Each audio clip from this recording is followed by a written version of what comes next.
Hello and welcome to the MEMPC PriSim Business Wargames competition.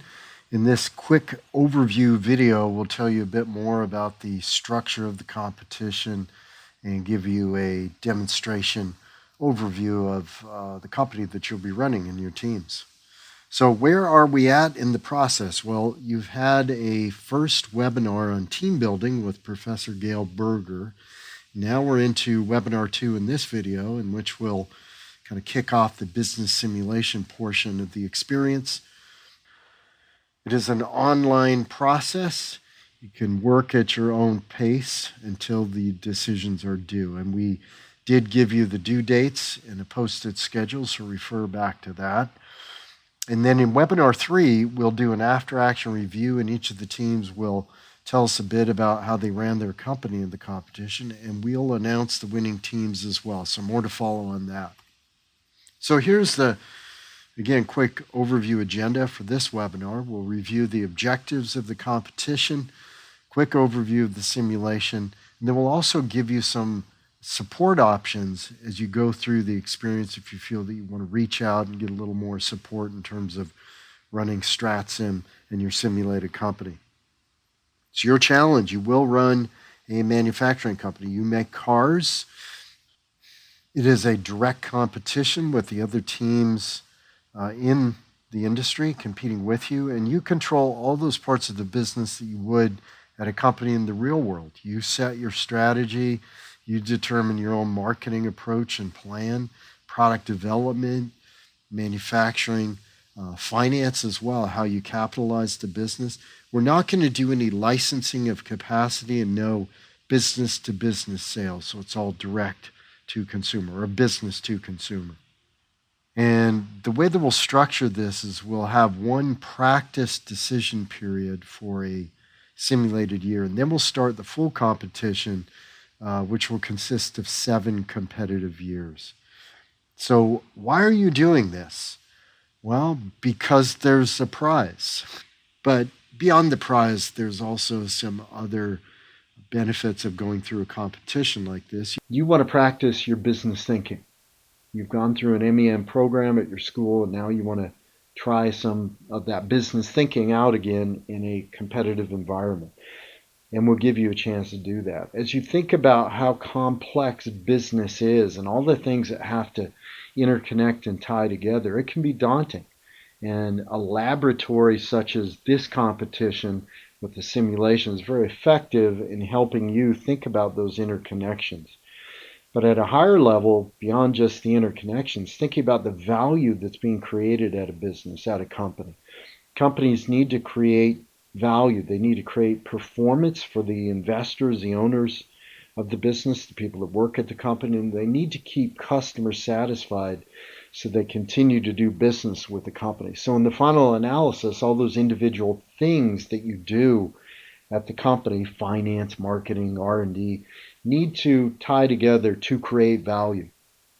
And some common blind spots that companies run into as they try to be successful in that chaotic business world are listed here on this slide. And some things you might run into as you run your company with your teammates in the competition. Not thinking holistically about the business, getting too siloed in one part of the organization, not thinking about how it does in fact all have to tie together, not fully understanding or having enough familiarity or fluency with the financial metrics and reports that come out. And we'll give you a chance to practice some of that. After each of the rounds of the competition, we're going to give you feedback on the finances, and you'll need to analyze those. Thinking about long-term positioning and strategic thinking. Again, not just short-term, but long-term. Keeping aware of customers. Think about external forces and adjusting, being adaptable as needed. Markets are always changing, competitors, employees at the organization. The advantages of teams, you're running your company in a team, and that's the way the real world companies work. They're not typically solo exercises. They're run as a team of people working to create that value that we talked about. And the role of management versus leadership, they're probably not the same thing. Leadership is a higher level kind of thinking about the vision and the future of the organization. Management is making sure that that vision and mission is executed on day to day. Leadership is more important as you set the direction for the company, whereas then executing, implementing that plan becomes very important. So the way you're going to practice this within this simulated environment is to actively run the business, not just talk about it, but as I mentioned, a laboratory where you're actually going to practice some of these business points. And you're going to see it play out. Some of those blind spots play out as well. We're going to overwhelm you with data just like in the real world, and it's going to be up to you to decide what's relevant and what you need to focus on. Go ahead and try some things out, make mistakes. You know what the prize is? It's a nice prize, but the knowledge, the learning, and the practice you get out of it is really the prize. Focus on the bigger picture. Get outside of your specialty area. You're on a team. You got a lot of resources you can talk to, and you can learn a lot from your network as well as you go through the experience. We find that organized teams that divide and conquer do the best. Keep that in mind. And then focusing on the end goals, not kind of getting wrapped up too much in the hurricane of activities in any given moment, but thinking about how it all is supposed to culminate and end up at the end of the competition. We think it will be fun, so make sure you enjoy the process. We think you will. We are going to give you a whole lot of information, a whole lot of thinking will come out of the experience. You can decide what 5 pounds of information from the experience you want to take out of it, out of the kind of 10 pounds that you encounter. And the outcome here again is improved decision making. That's what the goal is of this experience. So hopefully that's going to be something you take out of it. So let's get into some discussion about the industry specifically that you're operating within. There are certain customer segments. You can read more about this on Interpretive's website as you get into the simulation, but essentially there are 5 consumer segments that are purchasing cars in this competitive world, this marketplace you're operating within. And you see the numbers here on the screen. Ones are value seekers all the way up to enterprisers, denoted with a 5, that really have a different interaction with their car and thus a different set of needs and wants than value seekers do as you go to market. So you want to decide which segments are important to you as a company. And these customers have preferred products. So you can see that the classes of cars are denoted with a letter. So economy is an E, luxury is an L, whereas the customer segment from the previous screen was a number. So when you put them together, a 1E is a value-seeking customer looking to buy an economy car. 4L is a high-income customer segment looking to buy a luxury car. Don't be surprised if consumers do, though, buy cars outside their preferred class. Maybe the class of car that's available to them, say a luxury car, is not quite what they're looking for, so they're happy with a family car. And so you need to really think about those needs and wants. Customers need transportation, but some want a luxury car. Some want a family car. Some want a minivan. So you want to think about those specific needs and wants in the segments that you are going after. New customer segments may emerge. It's not a certainty, as noted on the screen here, but they could come out, so keep your eyes open for that within the simulation. One of the things you want to think about right out of the box, and I'll show you this as I get into a quick demonstration of the simulation, but a position map. And the reason I wanted to mention this is because, kind of back to the needs and wants, you see that there's a sweet spot for this customer segment, a 2M, which is a family customer segment buying a minivan.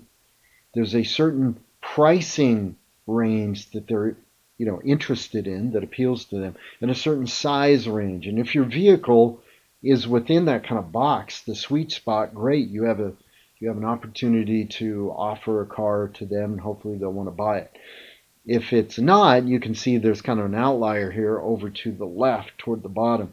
Then that means that your cars probably aren't going to appeal to this customer segment. You could upgrade your cars, but you want to think about whether you will ever get given upgrades to the sweet spot of a given customer segment. Maybe a new car is the way to go. So let me give you a little more of a demonstration of the simulation. When you go to Interpretive's website and access the simulation, this is the first screen you're going to see. I'm going to give you just a quick overview. There are a whole lot of resources available on Interpretive's website, including this kind of starting video that you might want to watch.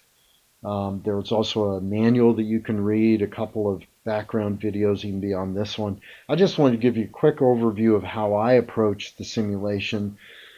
If I go to the menu structure over here in the upper left, you can see that it's divided. The way that you access the simulation is divided into the broad areas, results and decisions, market, competition, etc. So I usually start by coming down to competition and choosing financial summary. This gives me a good background of the industry that I'm competing in. You can really get a sense, though, as the rounds progress, how the teams are performing. And you can see their strategies playing out. You can deduce a lot by looking at their financial metrics. So this kind of industry level summary is always available to you. If you click on any blue, highlighted link here, you can drill down to more information. In this case, it includes an income statement, a balance sheet for your competitors. And then I can make decisions, based on that. I might decide, hey, I have to do something with marketing, maybe change the pricing.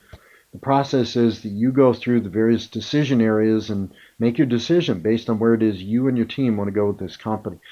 A lot of data available about the market, consumer segments, micro segments. Those are like the 2M designations we talked about earlier. You can access pro formas. A couple of the tools that we find really helpful: focus groups and sales by microsegment. I mean, focus groups, obviously, to get an understanding of a particular customer segment. This is just a great way to do that. And then sales by microsegment, where the actual sales of a given car are, what segments are buying those cars. That's really helpful, we found. Okay, well, that's just a quick overview. I hope it helps, and you can review some of the additional materials available on Interpretive's website. Be aware that as you finance your business, you can finance it through your operations, you can issue equity. Watch out for debt. It can carry sometimes a high interest rate depending on the condition of your company, but short-term debt and long-term debt are available to you as you go through the competition.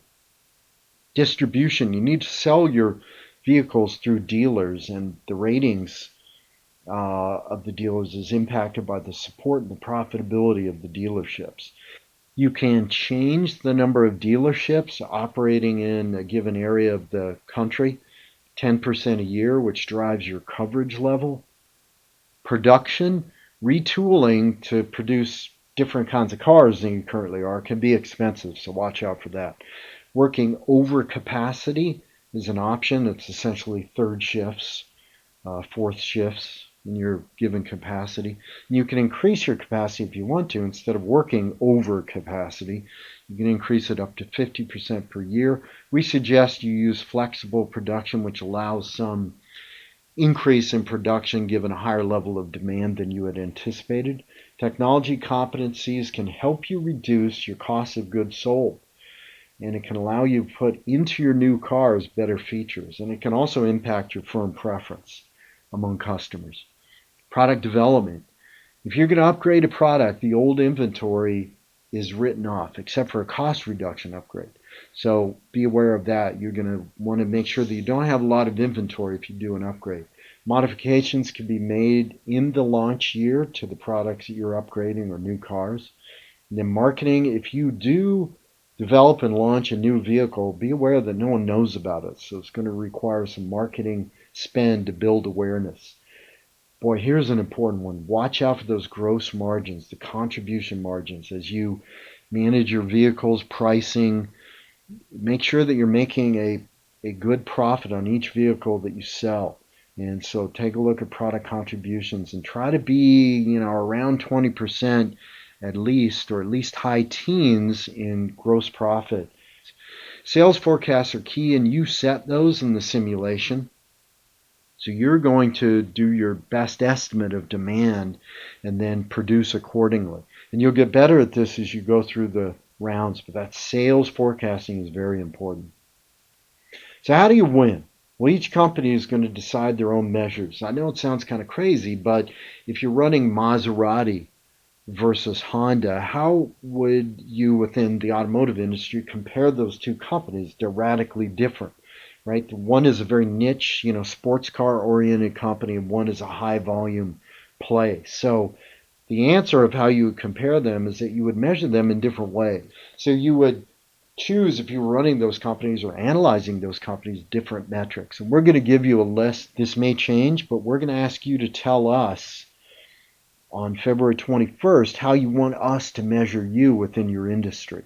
Depending, you're going to choose metrics and put a weighting. You can read the details. We'll make this available to you. You have to do two things to win in your industry. Run a good company, but also pick the right measures. And the winner is based on final period performance. We may add some averages. Stay tuned for that. And performance is ranked across the whole industry. So the best performance in a 6-team industry will get a score of 6, then 5, etc. So in other words, if I chose, let's say, stock price, and chose that as a metric I want to be measured on across the industry, and I weighted it 50%, if I'm in a 6-team industry, industry 1 has 6 teams, and I got the highest stock price, that's a 6 times my weighting, which is 50%. So I would get a 3 if we used this reverse ranking in terms of the scoring. If you don't put a weighting on a metric, it doesn't help you or hurt you. Team that scores themselves the highest wins the tablet. The other teams just had fun, but also pulled some great learning, hopefully, out of the experience. You can make, as I mentioned, you'll make the scoring selections on February 21st. We're going to send you and make available that scoring sheet, but you're going to email it to us a couple weeks into the competition, and we'll begin to calculate that. So let's talk for a second as you kind of were, talking about scoring, gave you a demo of the simulation, but really what we want you to do as you get into this is think about the current condition of the company, the as is. I want you to do a SWOT analysis. You don't have to turn it into us, but probably makes sense for you and your teammates to sit down and think about what you like and don't like about the current condition of this company you've been handed to run. We like the acronym MOST, mission, objectives, strategies, and tactics. MOST, as you can see in the upper left, the 2B. So defining that can be really helpful. So then you have a sense for where you are today, where it is you want to go, and you can fill the gap. That's really what great companies do. They know where they're heading, they know where they are, and they do the things to fill the gap between those two. So here's the methodology that we recommend you put in place each round. Every round, we're going to give you results of the previous round, as I showed you on the financial summary in the simulation. You can access that. You can analyze, then do a new SWOT for this round, given the period of competition that we're in. Where are we at today? What do we need to change? Do we need to adjust our strategy, the 2B? What do we tactically need to do to take action? And then how does it play out at the end of the competitive round in terms of performance assessment? And then the cycle begins again. So you're going to do this 7 times in the full competition. All right, some rules of the road as we go through the competition. First one, don't try to sabotage the market. If for whatever reason things aren't going well for you, don't kid. If you're deeply in debt and you're out of the running to win, don't try to sabotage the market. We've seen this happen. Don't try to price gouge, over market, cut pricing unreasonably, etc. So we'll leave it as a foregone conclusion that you won't do any of these things. If you want a $3 billion interest-free loan to help you with insurmountable debt, if that does occur, we can give you one. Just shoot us an email and we can talk more about it. But you'll be automatically out of the running to win. Practice good teamwork. Don't put all the work on just a subset of team members. That's an important one. It is a team. Meet with your MEMPC school administrator at least once during the competition to touch base. We recommend that you do that. Support and assistance throughout the competition. Level 1. If you do have some technical questions about basic mechanics, go ahead and contact Interpretive, the maker of the simulation, directly. You can see their times. You can get this on their website as well. If there is a substantive question that requires analysis or strategy for the business and you want to bounce some ideas off us, feel free to contact me or Max Hernandez, who I'll be working with, directly at memsupport@prism.com. And if you have level 2 type emergency, but you need the help right now, feel free to call my cell and also shoot us an email. And a special bonus at no extra cost to you, we do recommend that you schedule at least one 15-minute consulting session with me and Max together. We recommend that you take advantage of at least one of these sessions. So, and if 2 teams from your school, right? We have 2 different industries. Some of the schools have a team in each of these 2 industries. Combine your sessions if you could, just to be effective and efficient. And email us to schedule that. Okay, well, that's it from us for now. Good luck, and we look forward to talking with you on one of the Skype calls that we'll set up, consulting sessions with your teams, and also in the final webinar. Best of luck. Thanks for watching.